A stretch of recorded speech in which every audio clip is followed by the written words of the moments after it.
dili ta may magdita magpadayon mga badi tungod kay natay mga trabaho nga giatiman. So move on ta, wala tay laing buhaton kundi move on. At karon tay mga badi kay mga bunot ta mga badi sa atong sabot. Atong atimanon ang dapat atimanon na lang.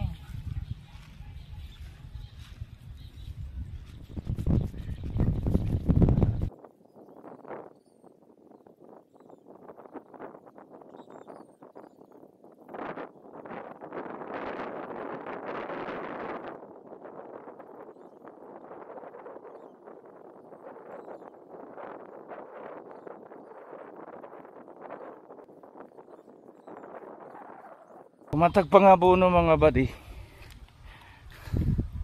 ni ato lang gidali-dali pila ra man kuy pangabuno. Mentag ka nang unsa ka dali pag pangabuno inra pa ta anak ka dali mag-move on no. Pero sa taman healing process is so slow. Dugay kayo ang healing process pero importante nagsugod na ta sa mga first step. Uy, mga first step gud dagan gid kayong first step pa na. Nagsugod na ta og tikang towards moving on. Uy, kinahanglan gid bang mag-move on? Well, wala na eh. Wala na daw dapat habulin. Move on na lang gid ta. Padayon ta sa ato ang panikay-sikay. No, so I will be trying para mabisi ang akong kaugalingon.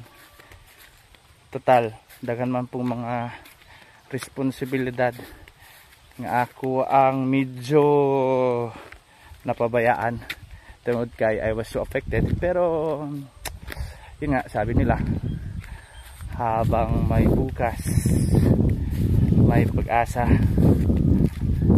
Kaya need nating bumawi.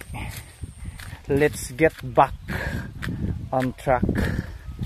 Wala, I'll just be intro. Pero hindi tayo pwedeng manatili na lang wasak. Kailangan nating buuhin ulit. Kung ano man yung mga nadurog, kailangan nating rebuild ulit. Alam kong hindi na ganun kabuo, pero at least andun pa din naman, wala namang nawawala. Siguro nga mas nadagdagan pa eh. Kasi andun na yung buong tiwala. May tiwala ka na sa sarili mo, confident ka na.